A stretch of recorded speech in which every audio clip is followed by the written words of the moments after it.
ইতালির জেনোয়া বন্দরে আবারও নাটকীয় এক ঘটনার সাক্ষী হল বিশ্ব।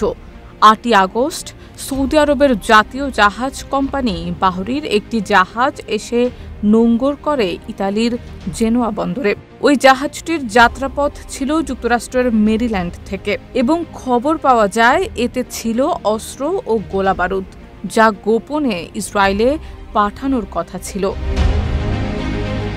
সাধারণত বন্দরে জাহাজগুলোকে নির্বিঘ্নে পণ্য উঠানামা করতে দেয়া হয়, কিন্তু এইবার বন্দর কর্মীরা নিজেদের দায়িত্ববোধ থেকে আগেভাগেই হস্তক্ষেপ করেন।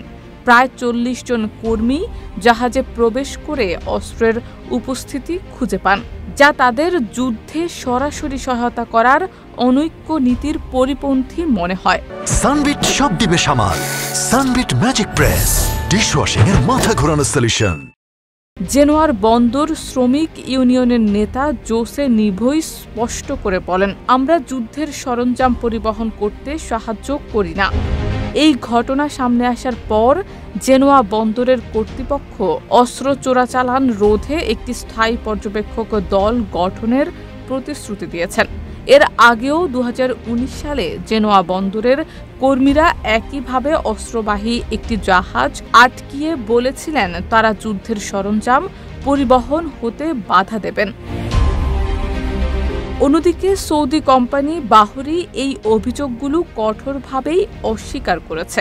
তারা বলেছে তাদের কোনো পণ্য কখনোই ইসরায়েলে পাঠানো হয়নি এবং সব আন্তর্জাতিক ও স্থানীয় আইন মেনে তাদের কার্যক্রম পরিচালিত হয়।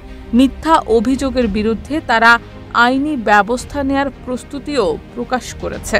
বিশ্বজুড়ে গাজায় ইসরায়েলের বর্বর হামলার পর থেকে ইউরোপের বিভিন্ন বন্দরে বন্দরকর্মীরা অস্ত্র পরিবহন বাধাগ্রস্ত করার মতো গুরুত্বপূর্ণ ভূমিকা পালন করছেন। এর আগে ৪ জুন ফ্রান্সের মার্সেই বন্দরে বন্দরকর্মীরা ইসরায়েলের জন্য অস্ত্র বোঝাই করতে অস্বীকৃতি জানিয়ে একটি জাহাজকে খালি ফিরে যেতে বাধ্য করেছিলেন। শারমিন নিশু, ঢাকা পোস্ট।